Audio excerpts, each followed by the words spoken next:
Bom dia a todos. Eu queria, em primeiro lugar, fazer uma declaração do orgulho que eu sinto de poder estar presente aqui nessa celebração à memória do Ricardo Lobo Torres, que foi um jurista admirável, né, e uma pessoa encantadora com o qual eu tive alguma oportunidade de conviver, né. Queria dizer também que estou satisfeito, né, de participar dessa mesa, presidida pelo Ronaldo, amigo de longa data, né, 2 grandes embargadores e uma procuradora, né, 3 funcionários públicos de destaque e assim reconhecido por nós, advogados. Lamento informar que, depois dessas 3 palestras, vossas senhorias vão ter que me ouvir, né, mas a vida não é perfeita, né.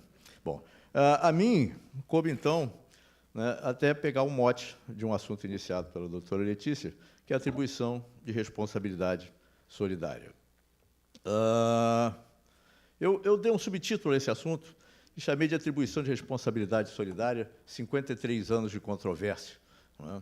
E por quê? Porque eu acho que esse assunto foi pensado pelos organizadores, né, e me foi entregue por 2 atos administrativos recentes, que talvez até, em parte, contrariem, né, esse espírito não litigante, né, da Fazenda Pública, que são a Instrução Normativa 1862 de 2018, né, que visa regulamentar o processo de imputação de responsabilidade tributária no âmbito da Receita Federal.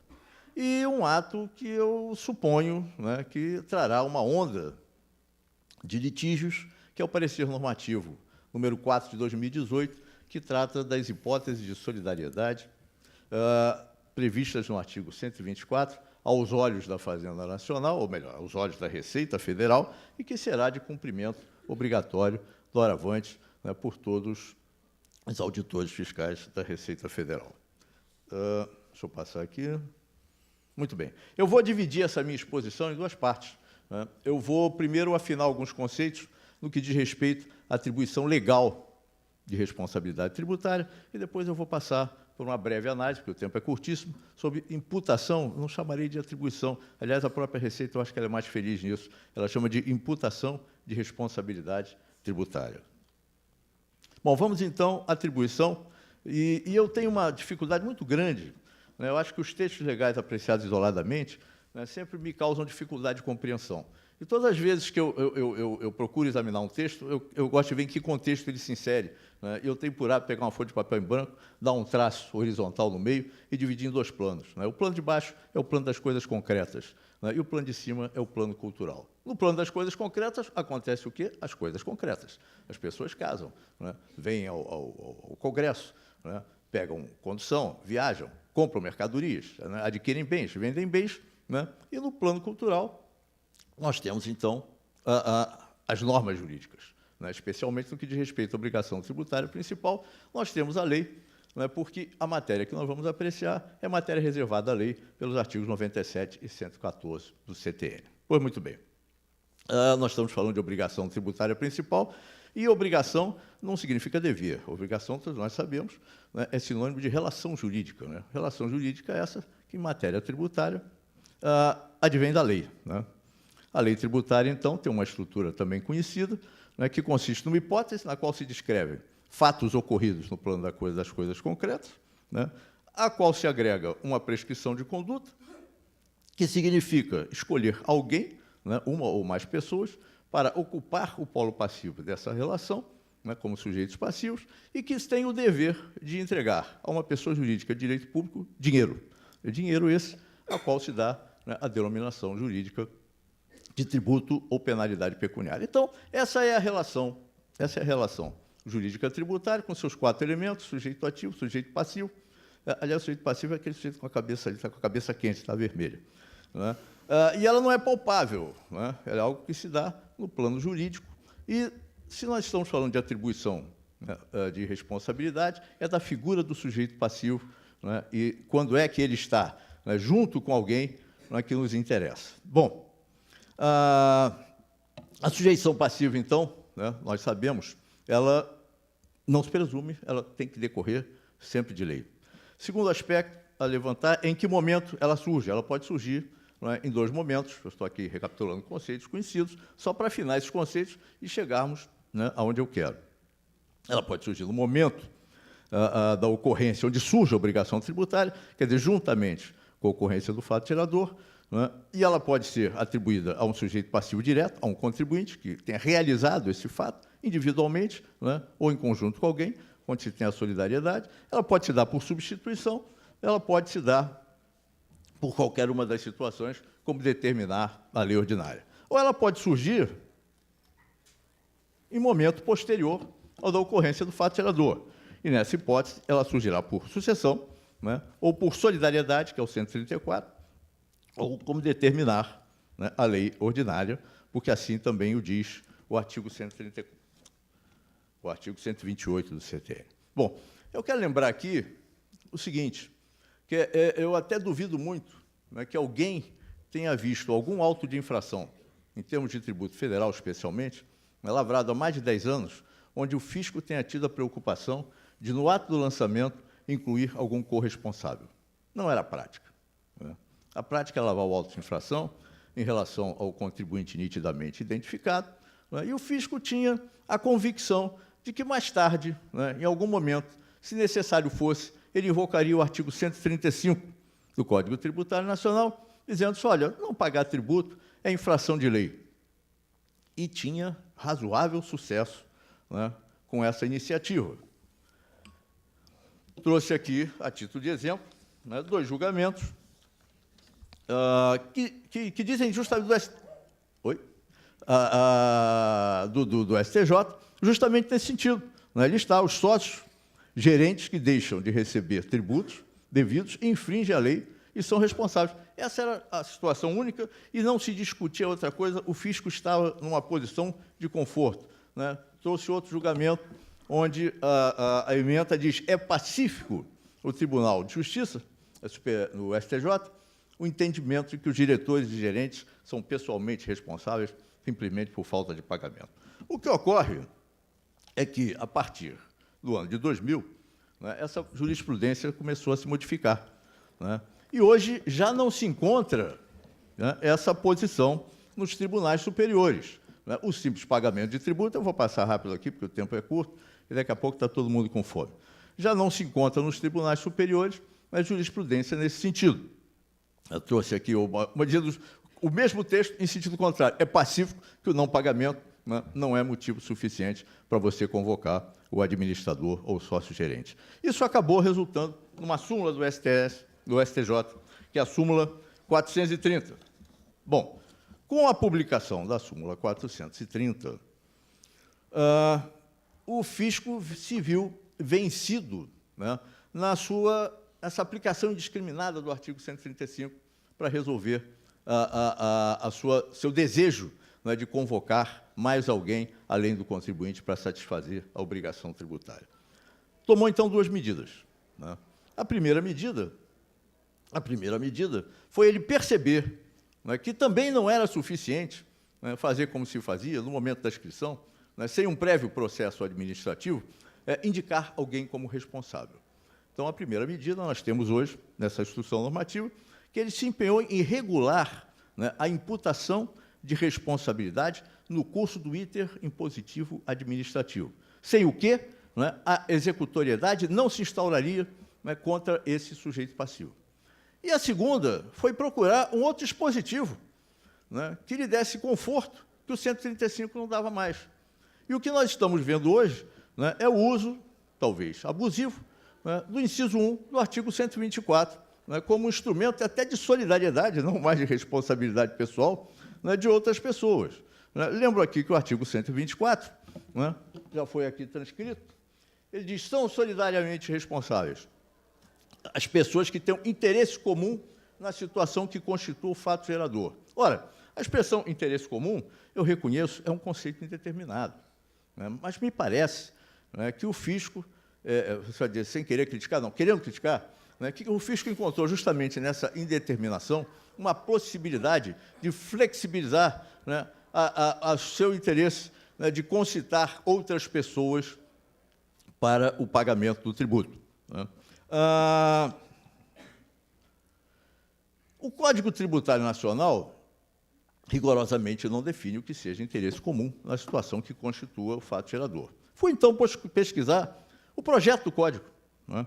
E, pesquisando o projeto do código, ali encontrei dispositivo equivalente, a respeito do qual Rubens Gomes de Souza, né, no relatório da comissão especial nomeada ainda na época pelo Oswaldo Aranha para elaborar o código, esclarecia, né, o sentido da expressão interesse comum. E ele já dizia, o dispositivo estabelece como regra, está ali destacado em amarelo, o caráter solidário da obrigação quanto a todos os contribuintes que têm um interesse comum no mesmo fato gerador. E se nós formos ver o artigo 159 do anteprojeto ao qual ele se reporta, né, me parece que ele é mais claro ainda, né, nesse aspecto. Bom, então eu passo a ler o artigo 124 da seguinte maneira. As pessoas que têm interesse comum na situação que constitui o fato gerador são as pessoas que têm o mesmo interesse. Não podem ser interesses opostos. Eu não posso pegar comprador e vendedor. Né? Eu não posso pagar pagador e recebedor. Né? São pessoas que realizaram o mesmo fato gerador, né, na situação que constitui o fato gerador. Temos, então, nem é correto falar-se de responsabilidade propriamente, responsabilidade solidária nessa hipótese, porque nós temos uma solidariedade de contribuintes. Né? Quando muito, por exemplo, na copropriedade, onde eu tenho 50%, você tem 50%, eu sou contribuinte de 50%, responsável pelos seus 50%. Né? Se há alguma responsabilidade nisso, né? Mas esse é o espírito, me parece, né, que ainda preside, né, o conteúdo e o alcance do artigo 124, daí ele é chamado pela doutrina de solidariedade natural, solidariedade paritária, solidariedade de fato, enfim, uma solidariedade de contribuintes. A do inciso 2, né, exige definição expressa por lei, e não encontrando o fisco definição expressa por lei na situação que ele almeja, ele, então, resolve, né, dilargar, flexibilizar o conceito da expressão interesse comum, divergindo dessa opinião que me parece adequada, que foi o espírito da criação do dispositivo, né, e que, assim, tem sido reconhecido praticamente pela unanimidade da doutrina. Bom, eu quero parar aqui e vou passar para um outro tema, né, que é, então, já sei quem pode ser responsável solidário, segundo penso eu, né, e agora nós vamos ver como é que o fisco pode, a Fazenda Pública, pode atribuir essa responsabilidade. Aí eu tenho que lembrar dois aspectos. Em primeiro lugar, é que quando se fala de atribuição de responsabilidade pela Fazenda Pública, nós estamos diante de um quadro, né, em que pressupõe o não cumprimento espontâneo, né, da obrigação pelo sujeito passivo. Então, a obrigação não foi cumprida. Segundo ponto, né, eu lembro aqui mais uma vez, né, que a obrigação tributária é uma obrigação anômala. Né, ela nasce destituída de executoriedade. Né, o sujeito ativo, né, tem o direito de exigir do sujeito passivo, né, mas carece do direito de ação. Né? E o direito de ação, ele só surge, sabemos todos nós, né, com o quê? Com a constituição definitiva do crédito tributário, né, ao final do procedimento administrativo de lançamento. Ou seja, quando o sujeito ativo manifesta perante o sujeito passivo a sua pretensão de receber o crédito tributário. Ou então, quando o próprio sujeito passivo confessa, né, essa situação. Bom, onde é que você quer chegar com isso? Então, eu quero chegar aqui, né, a algumas conclusões, né, que vão, mais tarde, interferir, são 9 conclusões, né, nos critérios de imputação, né, e possibilidade, inclusive, de convocar alguma outra pessoa a satisfazer a obrigação. Então, são 9 conclusões a que eu chego. Primeiro, obrigação tributária principal nasce destituída de executoriedade. Né? Não tem a Fazenda Pública poder de promover de imediato a liquidação forçada do patrimônio do devedor inadimplente. Segundo, o direito de ação da Fazenda Pública surge apenas quando o crédito tributário se tornar definitivamente constituído, né, por procedimento de competência privativa. Não é o juiz que confere executoriedade ao crédito da Fazenda. É privativo da autoridade. Ou faz a autoridade, ou o juiz não pode fazê-lo. Né, penso eu.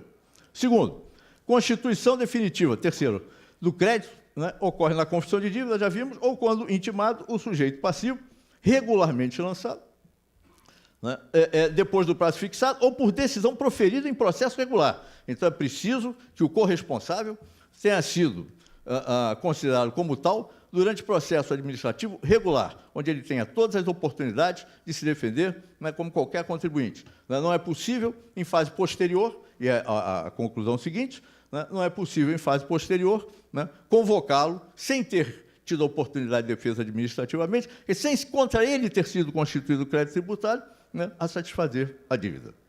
Então, os atos praticados no curso do processo administrativo e fiscal são etapas integrantes do lançamento. Isso já foi decidido até pelo Supremo desde 1982. Bom, outro aspecto, que por incrível que pareça, tem sido objeto de discussão nas fases administrativas do processo.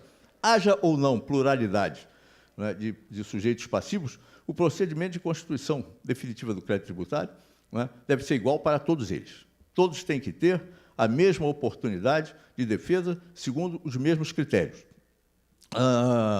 Bom, sendo o lançamento um procedimento tendente a identificar o sujeito passivo, né, que não figurar no ato de constituição do crédito tributário, a executoriedade não se instaurou contra ele. E mais, a ele, repito, tem que ser concedidos todos os direitos, né, concedidos a todo e qualquer contribuinte. E nós vamos ver que essa instituição normativa da Receita Federal não atende, né, a esse requisito. O erro ou omissão, isso é a sétima, da autoridade identificar essa situação desde a origem da fase. Eu não estou falando, né, de transferência de responsabilidade por ato posterior, eu estou falando, né, de responsabilidade solidária, que ela surge com o nascimento da obrigação. Então, se surge com o nascimento da obrigação, cabe ao credor, né, verificar esse aspecto desde a sua origem. Né? Erro ou omissão da autoridade em identificar essa situação desde a origem da fase não pode ser invocado para suprir instância, né, de julgamento, né, junto ao CARF ou qualquer coisa semelhante. Né? A inobservância dessas regras do processo acarreta, penso eu, nulidade da imputação, né, por ofensa ao devido processo legal, pois a exigência não se fez depois de um processo administrativo regular. Bom, admitir, encerrando, que pessoa solidária, pelo cumprimento da obrigação tributária desde o seu surgimento, desde o surgimento da obrigação, possa ser concitada a satisfazer no curso da ação executiva, sem ter sido anteriormente intimada, né, do processo administrativo, né, significa não atender ao processo regular. Né? E, se isso for aceito, né, vamos chegar à conclusão, né, de que a executoriedade da obrigação prescinde do lançamento. Quer dizer, se sem lançamento é possível convocar alguém para pagar, alguém que já figuraria por força de lei, né, no polo passivo da obrigação, então não precisa de lançamento. Né? Rui a teoria do lançamento, né, e o próprio artigo 142 do Código Tributário Nacional. E deixa de ser competência privativa da autoridade, podendo ser, né, executado, né, pelo juiz, o que não me parece ser o caso. Bom, indo então à Instrução Normativa 1862, eu vou ser breve, nós verificamos o seguinte: ela prevê 3 situações de imputação de responsabilidade a sujeito passivo. Ou no procedimento fiscal, durante a ação fiscal, verifica o fisco e indica, né, o corresponsável no próprio lançamento.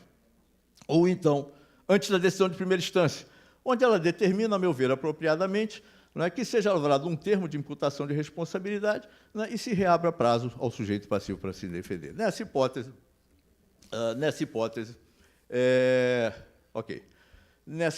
então, nessas duas hipóteses, né, assegura-se ao sujeito passivo, agora sim, corretamente, né, o direito de se defender em 2 instâncias, nos termos do caso federal, né, do processo administrativo fiscal regulado pelo 70235.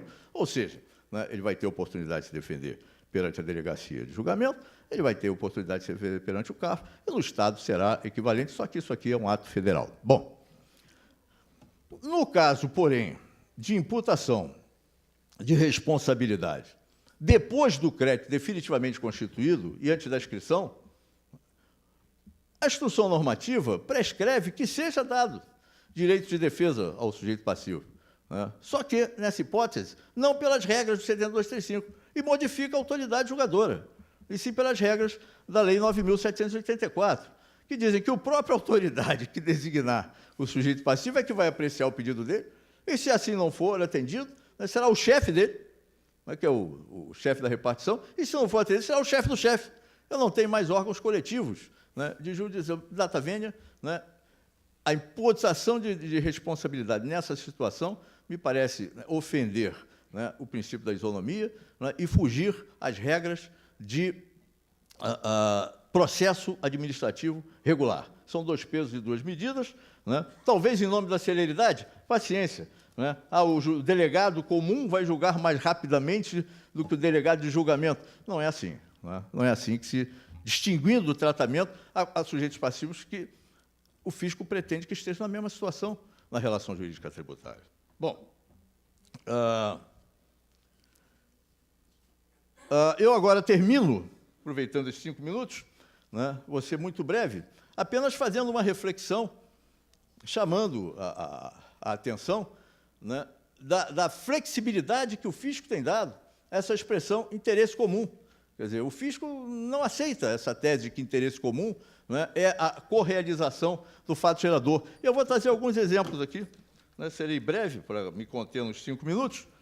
O primeiro são 2 julgamentos, felizmente, né, mal sucedidos, cancelados no CARF, em que o fisco acha que ter interesse comum, por exemplo, o escritório de advocacia que assessorou o contribuinte num planejamento que ele supõe abusivo, né, é responsável solidário na forma do inciso 1 do artigo 124, né, pelo crédito tributário cobrado do contribuinte.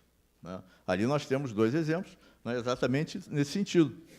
Solidariedade do escritório de advocacia, né, onde, felizmente, né, o CARF não aceitou essa tese, né, acolhendo a tese que nós sustentamos de que o artigo 124, inciso 1, exige a presença de interesse jurídico comum, ou seja, que as pessoas sejam sujeitos da relação jurídica que deu aso à ocorrência do fato gerador. Né. No segundo caso, existem outros, eu trouxe apenas 2.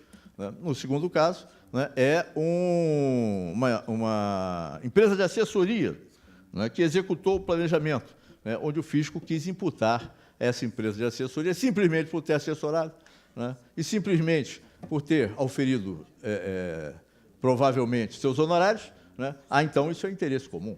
Aliás, eu tenho até eu tenho uma vizinha que fica na janela olhando a vida dos outros, eu já avisei para ela, mandei essa questão normativa aí, esse parecer. Eu disse, olha, em breve você pode ser corresponsabilizada, porque você fica com interesse na vida alheia e o interesse está chegando a esse ponto. Né?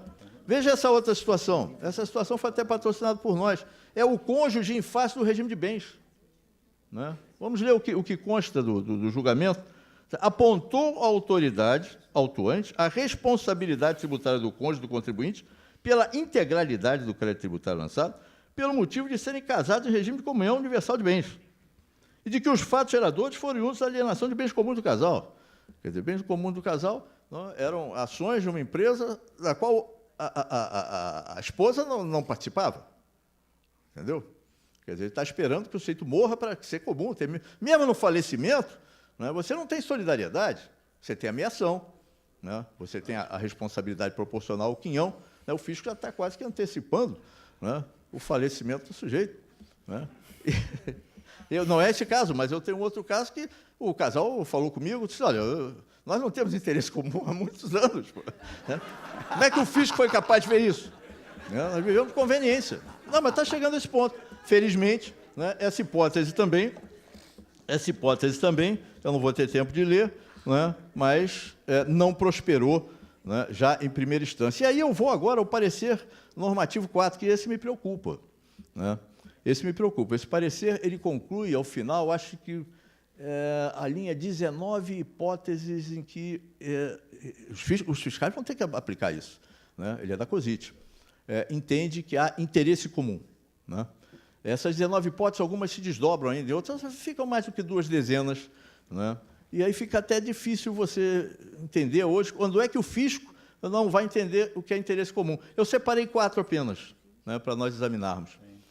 A D1 diz assim, não é objeto, esse é o espírito do parecer, não é objeto do presente parecer normativo proceder a um conceito fechado de ilícitos tributários a ensejar responsabilidade solidária. Então, o conceito está amplamente, né, está aceitando tudo.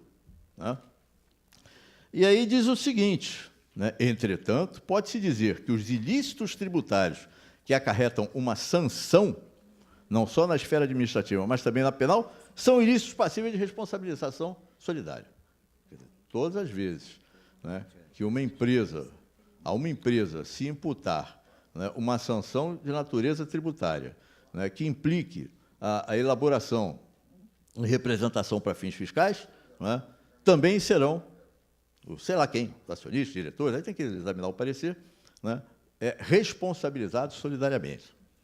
Aí diz mais, os atos de evasão e simulação que acarretam sanção, não só na esfera administrativa como multas, mas também a penal, são passíveis de responsabilidade solidária, notadamente quando configurarem crimes. Eu até me lembro o seguinte, o artigo 137 do Código Tributário Nacional, acho que diz coisa diferente, né? Ali tem a doutrina ultra vires, que diz que os atos praticados, né, com o evidente intuito de fraude, né, onde o dolo seja elemento elementar, onde seja considerado crime contra a contravenção, a responsabilidade é pessoal do agente, né? Não caberia nem a empresa, é ato contra a sociedade. Opa, fui demais aí, faltou uma. Bom. No C4, por exemplo, né, o fisco passa a entender que as hipóteses de distribuição disfarçada de lucros são hipóteses de abuso de personalidade jurídica, né, e, portanto, né, caracterizam grupo econômico irregular. E, por último, eu separei aqui, tem muito mais, é que pagamento a beneficiário não identificado ou sem causa, né, é hipótese de claro interesse comum da pessoa que efetua o pagamento, substituto tributário, com quem recebe, contribuinte. Quer dizer, então nós temos uma hipótese em que a lei prevê tributação exclusiva na fonte, né, excluindo a responsabilidade do contribuinte. Mas o parecer normativo, né, diz assim, imposto de renda da pessoa física você não precisa pagar, não, né, mas você é solidário, né, com a pessoa jurídica pelo imposto que ela está devendo. É desfazer o que foi feito. É o que me parece. Né, é o que me parece. Né? Bom, por essas e por outras, esgotei e eu vou cumprir.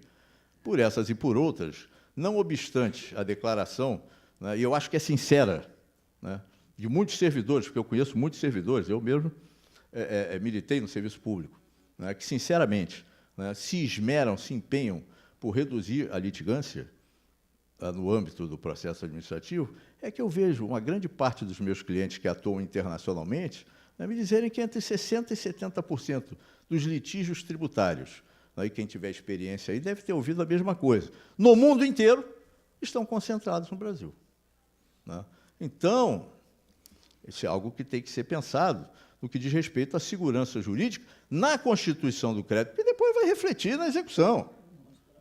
Né? Mas se nós tivermos, né, órgãos de julgamento aparelhados, né, se nós tivermos, né, atos que flexibilizem conceitos que estão consolidando há 53 anos de idade para mudar a direção completamente do entendimento, né, do fisco e dos contribuintes, né, para criar certamente mais litígios. Né? Eu não sei se nós vamos resolver esse problema, né, na Procuradoria, né, nem até que ponto, né, a administração vai contribuir, porque, quando eu era garoto, né, estudava que era o objetivo da administração tributária, né, é estimular o cumprimento voluntário da obrigação. Entendeu? Eu acho que esse é o ponto, e eu nada mais tenho a falar. Muito obrigado.